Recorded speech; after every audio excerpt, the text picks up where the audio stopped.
Norridgewock, Maine, is a small town nestled along the Kennebec River in the central part of the state. A picturesque community with winding streets, colonial-era houses, and the quiet hum of rural life. It was the last place anyone would expect a violent crime to occur. In the fall of 1985, however, it became the backdrop to a chilling disappearance that would remain unsolved for decades. It was October 12, 1985, a crisp Saturday morning, when 26-year-old Rachel Carter, a schoolteacher at the Norridgewock Elementary School, vanished without a trace.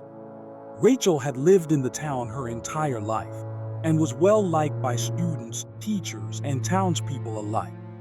She was known for her warm smile, her enthusiasm for teaching, and her deep commitment to the children in her care.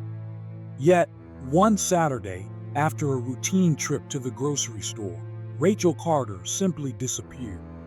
On the morning of her disappearance, Rachel had spoken to her mother, Ellen Carter, around 10 on the phone. She had planned to run some errands in town, including picking up supplies for a school project. There was nothing unusual about her plans, and nothing about her demeanor suggested anything out of the ordinary.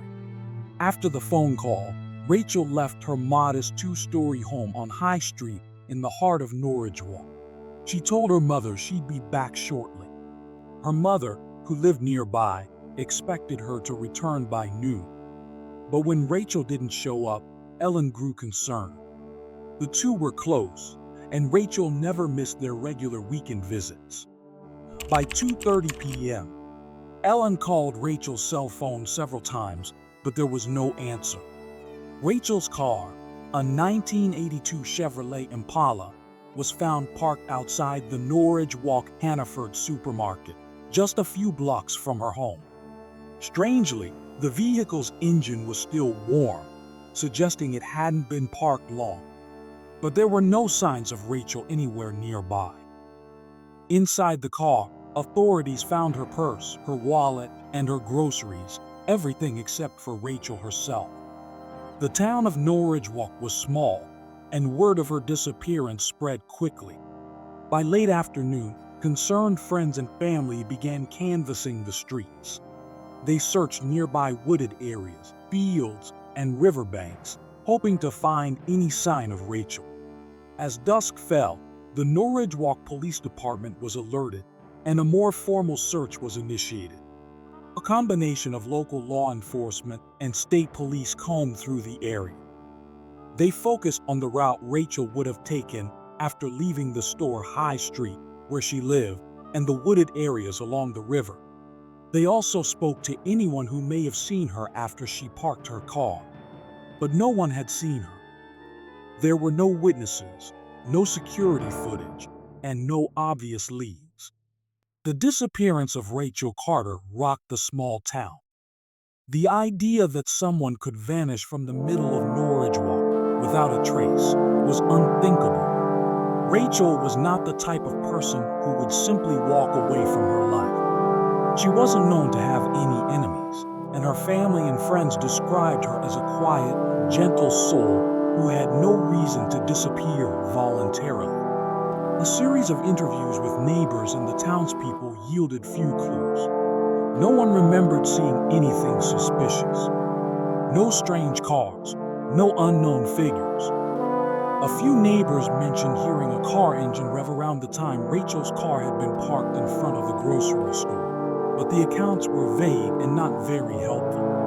The investigation focused on several possibilities. Could Rachel have been abducted?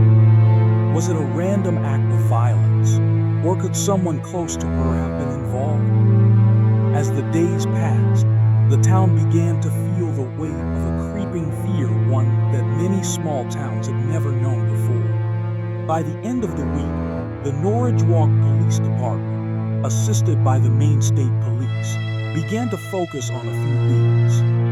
Rachel had been in a long-term relationship with her boyfriend, a local mechanic named Derek Hill. Derek had been known to have a somewhat volatile temper in the past, though he had always denied any abuse or problems in their relationship. couple had had some recent disagreements, according to a few friends who spoke with investigators, but no one believed Derek would harm Rachel. Derek was brought in for questioning. He appeared distraught, claiming that he had no idea where Rachel was and had not seen her since the night before her disappearance. The police scoured his alibi and questioned his movements on the day Rachel vanished. Although Derek was never formally charged, suspicion hung over him for months. Then, there were others in Rachel's life who raised questions. Rachel had recently broken up with a former high school boyfriend, Paul Wilkins, who had been reportedly obsessed with her. Paul had shown up uninvited at several of Rachel's school events and had even been seen loitering near her home. Though Rachel had never expressed fear of Paul, her friends recalled that she had mentioned feeling uncomfortable with his persistent attempts to rekindle their relationship. Despite these leads, no concrete evidence tied Derek Hill or Paul Wilkins to Rachel's disappearance.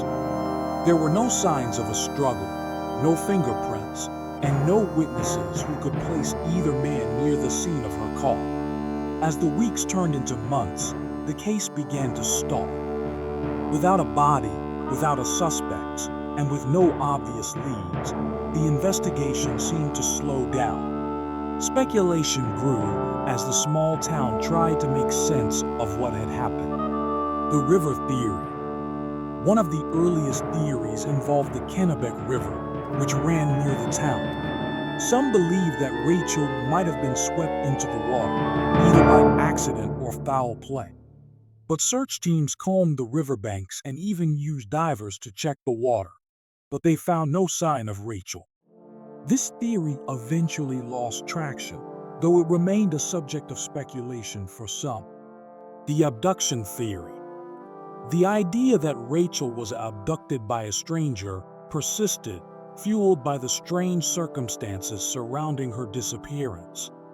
Some even wondered if Rachel had been taken by someone who was waiting for an opportunity, someone who knew her routine and waited for her to be alone. The voluntary disappearance theory. Another angle that was briefly considered was that Rachel had decided to leave town and start a new life. However, this seemed improbable. Rachel had no history of mental illness, and her family insisted she would never leave them behind, especially without saying goodbye. Furthermore, Rachel's bank accounts and personal belongings were left untouched. Despite the best efforts of law enforcement, the case quickly went cold. There were no more breakthroughs, no new evidence, and no sign of Rachel Carter. The Norridgewock Police Department continued to revisit the case every year, and her family held out hope that one day the mystery would be solved. But as time passed, the trail grew colder. In 1989, with no new leads and the case at a standstill, the FBI was called in to take over the investigation.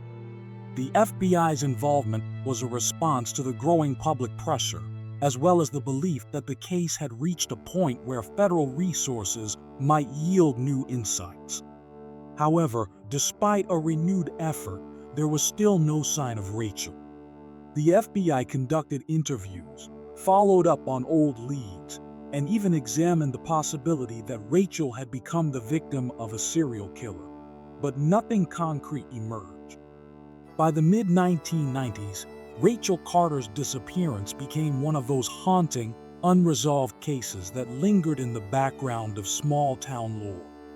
The mystery never left Norridgewock, where her face still adorned missing persons posters in various locations, and whispers of what might have happened to her continued to circulate.